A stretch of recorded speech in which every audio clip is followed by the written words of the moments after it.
जो प्रमोशन का चार्ट होने वाला है दोस्तों, वो इसी प्रकार से होने वाला है कि जो बेसिक ग्रेड के शिक्षक हैं, after 8 years service promote to graduate teacher, 8 साल का सेवा हो जाएगा तो ग्रेजुएट टीचर बन जाएंगे। प्रशिक्षित वेतनमान की तिथि से जो है आपका जो है सेवा को गिना जाएगा। अगर आज के डेट में पूरा है तो आज के डेट में आप प्रमोशन के योग्य हैं। उसके बाद फिर से 5 साल के बाद उनको प्रमोशन होगा सीनियर ग्रेजुएट टीचर के रूप में। जो ग्रेजुएट टीचर है 5 साल सर्विस के बाद जो है सीनियर ग्रेजुएट टीचर बन जाएंगे। फिर 8 साल लगातार सेवा के बाद वो हेड टीचर बन जाएंगे मिडिल स्कूल के। हेड टीचर जो है 8 साल के बाद वो हेड टीचर बन जाएंगे मिडिल स्कूल के। 8 साल के बाद वो जो है बीआरपी सीआरसी कोऑर्डिनेटर जो है बन सकते हैं। यानी प्रमोशन का जो चार्ट होगा दोस्तों, वो आपका इसी प्रकार से हो सकता है कि जो 1 to 5 के शिक्षक हैं वो ग्रेजुएट टीचर के पद पर उनका प्रमोशन होगा। जो ग्रेजुएट टीचर हैं वो सबसे पहले सीनियर ग्रेजुएट टीचर बनेंगे। 8 साल बाद में सेवा करेंगे तो वो मिडिल स्कूल के हेड मास्टर बन जाएंगे।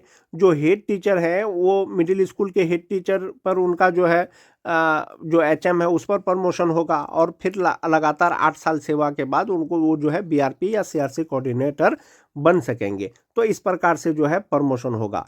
जो भी स्थानीय निकाय के शिक्षक परीक्षा पास करने के बाद बीपीएससी शिक्षक बने थे या विशिष्ट शिक्षक बने हैं दोस्तों, सभी प्रकार के शिक्षकों को सेवा निरंतरता दिया गया है, लेकिन प्रमोशन में दिया गया है।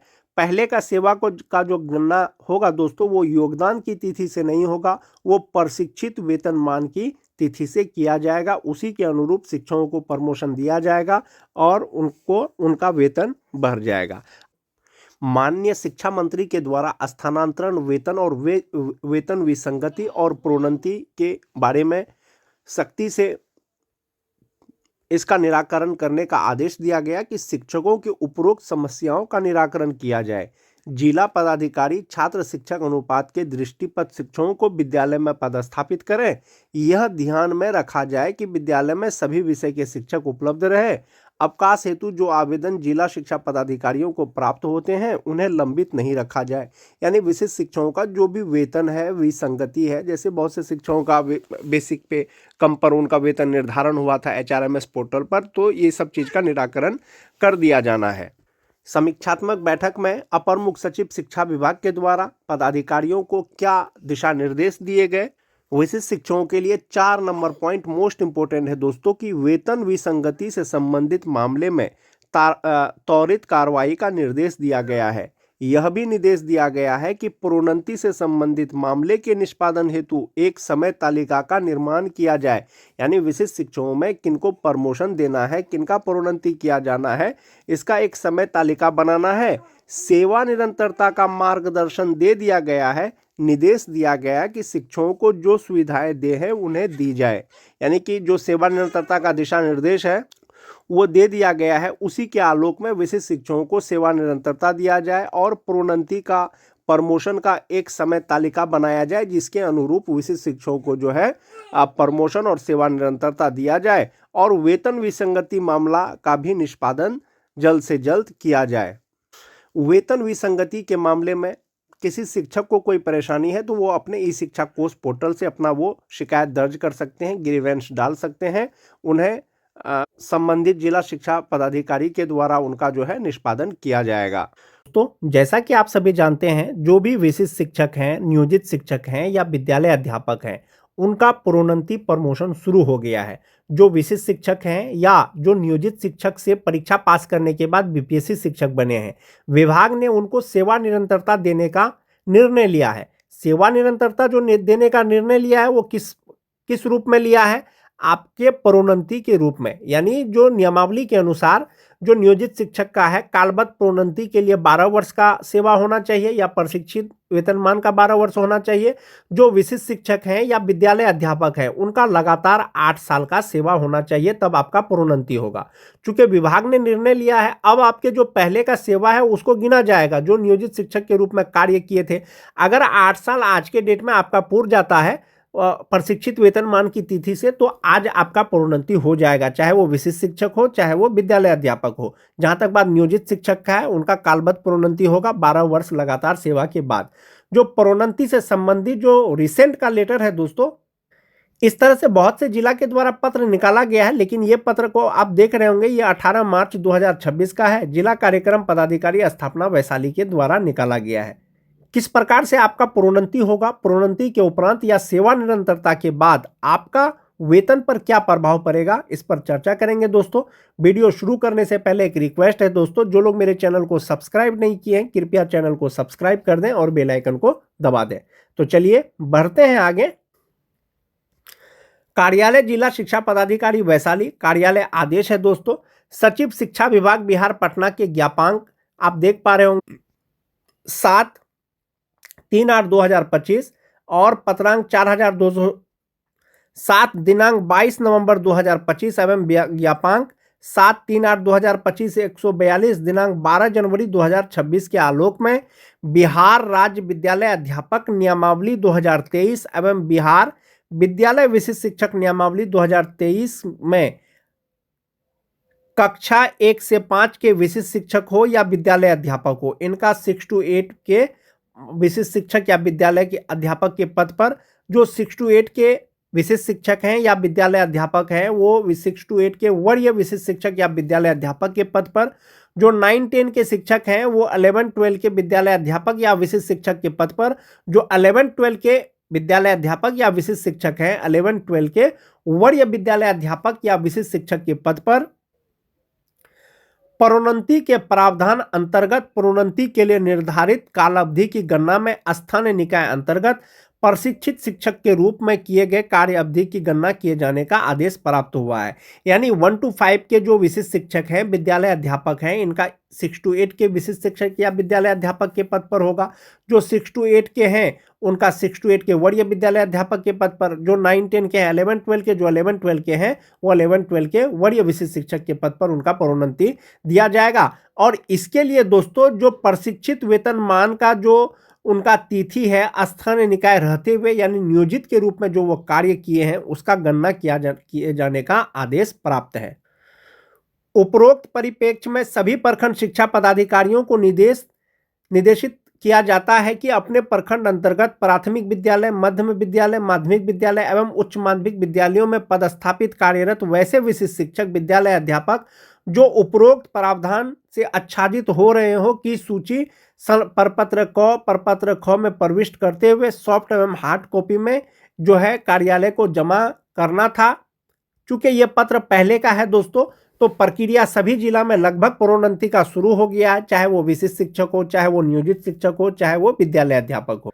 प्रोन्नति के लिए आपको यही डाटा भर के देना था: शिक्षक का नाम, विद्यालय का नाम, पद नाम, ई शिक्षा कोष ID, प्राण नंबर का संख्या, स्थानीय निकाय यानी नियोजित के रूप में कब आप योगदान किए थे, वर्तमान विद्यालय में कब योगदान किए हैं, स्नातक आप कब पास किए हैं, स्नातकोत्तर आप कब पास किए हैं। तो ये सारा डाटा भर करके दोस्तों इसमें आपका जो है जिला कार्यालय को भेजा जाना था और आपका जो है प्रोन्नति शुरू हो जाएगा। तो इस तरह का प्रक्रिया सभी जिला में शुरू हो गया दोस्तों, विशिष्ट शिक्षकों का, नियोजित शिक्षकों का, विद्यालय अध्यापकों का। विशिष्ट शिक्षक और विद्यालय अध्यापक का जो प्रोन्नति का प्रावधान है या जो प्रोन्नति का प्रोसेस है वो सेम है दोस्तों। जो 1 to 5 के विशिष्ट शिक्षक हैं वो 6 to 8 के विशिष्ट शिक्षक बनेंगे, जो 6 to 8 के शिक्षक हैं 6 to 8 के वरीय विशिष्ट शिक्षक बनेंगे, जो 9-10 के शिक्षक हैं 11-12 के विशिष्ट शिक्षक बनेंगे, जो 11-12 के विशिष्ट शिक्षक हैं वो 11-12 के वरीय विशिष्ट शिक्षक बनेंगे। इसके लिए जो क्राइटेरिया था दोस्तों वो क्या था कि लगातार 8 साल की सेवा के बाद 1 जनवरी 2025 को जो सक्षमता 1 वाले पास किए हैं तो अगला उनका जो प्रमोशन का जो डेट होता वो 2033 के बाद ही होता। अब चूंकि आपका पहले का सेवा गिना जा रहा है तो प्रशिक्षित वेतनमान की तिथि से अगर आज के डेट में आपका 8 वर्ष पूर्ण रहा है तो आज आपका प्रोन्नति हो जाएगा, जिसकी प्रक्रिया शुरू हो गई है। तो 1 to 5 का जो 6 to 8 में होगा दोस्तों वो उपलब्ध रिक्तियों के अनुसार होगा। वरीय शिक्षक के पद पर अगर होगा तो वो अपने ही स्थान पे हो जाएंगे। 9-10 का वो होगा वो उपलब्ध रिक्तियों के अनुसार होगा 11-12 में। ये तो हो गया दोस्तों प्रोन्नति का जो प्रोसेस है वो हो गया। इसके लिए जो दोस्तों जो मोस्ट इंपॉर्टेंट चीज है वो क्या है कि अधिकार के रूप में आप प्रोन्नति का दावा नहीं कर सकते हैं। सभी प्रोन्नति उपलब्ध रिक्तियों के अनुसार होगा, विभागीय नीतियों को ध्यान में रखते हुए किया जाएगा। इसके इसके अलावा सभी प्रोन्नति विभाग की जो प्रचलित नीति है उसके अनुसार किया जाएगा। योग्यता संबंधी पात्रता अधीन होगी। ये मोस्ट इंपोर्टेंट चीज है दोस्तों, योग्यता संबंधी। अब योग्यता क्या है, जैसे 1 to 5 का शिक्षक बनने के लिए आपको क्या चाहिए, आपको इंटर पास होना चाहिए, प्लस ट्रेंड होना चाहिए, प्लस आपको टीटी पास होना चाहिए। 6 to 8 का शिक्षक बनने के लिए आपको क्या होना चाहिए, आपको ग्रेजुएट होना चाहिए, आपको ट्रेंड होना चाहिए, आपको टीटी पास होना चाहिए। तो 1 to 5 के शिक्षकों का 6 to 8 के पद पर तो उनका प्रमोशन होगा, प्रोन्नति होगा, लेकिन किसका होगा, जो 6 to 8 के टीचर बनने के योग्य होंगे, यानी योग्यता जो 6 to 8 का होगा वो ग्रेजुएट होंगे तभी उनका प्रोन्नति होगा। यानी 1 to 5 के शिक्षक हैं, आपने सिर्फ इंटर पास किया है और आप प्रोन्नति लेना चाहते हैं तो आपका प्रोन्नति नहीं होगा। आपको 6 to 8 का शिक्षक बनने के लिए जो एलिजिबिलिटी होना चाहिए वो आपके पास होगा तो आपका प्रोन्नति होगा। 6 to 8 के शिक्षक हैं, 6 to 8 के वरीय विशिष्ट शिक्षक बनेंगे तो वो आपका योग्यता सेम हो जाएगा और आप अपने ही स्थान पे बन जाएंगे। जो 9-10 के शिक्षक हैं दोस्तों, इनका शिक्षक बनने के लिए आपको ग्रेजुएट होना चाहिए, साथ ही साथ आपको बीएड पास होना चाहिए, साथ ही साथ आपको एस्टेट पास होना चाहिए। अब 11-12 के जब आप शिक्षक बनेंगे तो 11-12 के लिए जो योग्यता चाहिए दोस्तों वो आपको पीजी चाहिए, यानी एमए, एमएससी, एमकॉम चाहिए, साथ ही साथ बीएड चाहिए, साथ ही साथ एस्टेट पेपर 2 में पास होना चाहिए। अगर आप पीजी नहीं है तो आपका प्रमोशन जो है 11-12 के विशिष्ट शिक्षक के पद पर नहीं होगा। यदि आप 9-10 के शिक्षक हैं तो 11-12 के पद पर अगर आपको प्रोन्नति लेना है, जो वांछित योग्यता है वो आपके पास होना चाहिए। यानी 6 to 8 के लिए ग्रेजुएट कम से कम, प्लस ट्रेंड, प्लस टीटी पास, और 11-12 में आपका पीजी यानी एमए, एमएससी, एमकॉम और साथ ही साथ आपको बीएड होना चाहिए, साथ ही साथ आपका जो एलिजिबिलिटी टेस्ट है वो आपको क्वालिफाइड होना चाहिए, तब आपका प्रोन्नति होगा। तो ये वांछित योग्यता है दोस्तों, अब वो तो आपके पास होना ही चाहिए। एक ये हो गया। अब जब आपका सेवा को गिना जा रहा है, आपकी प्रोन्नति किया जा रहा है, तो आपका जो बेसिक पे है या आपका जो इन हैंड सैलरी है उस पर क्या प्रभाव पड़ेगा।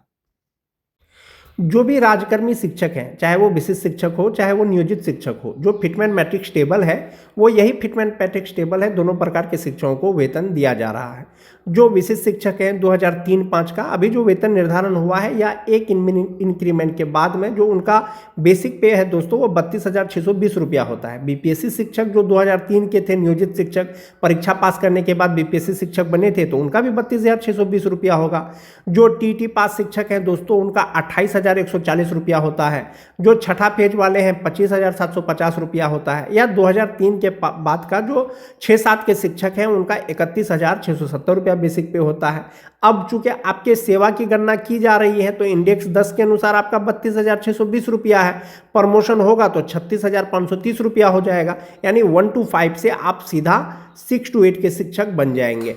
जो 6-7 के शिक्षक हैं 31,670 रुपया उनका बेसिक पे है, प्रमोशन होगा 35,470 रुपया हो जाएगा।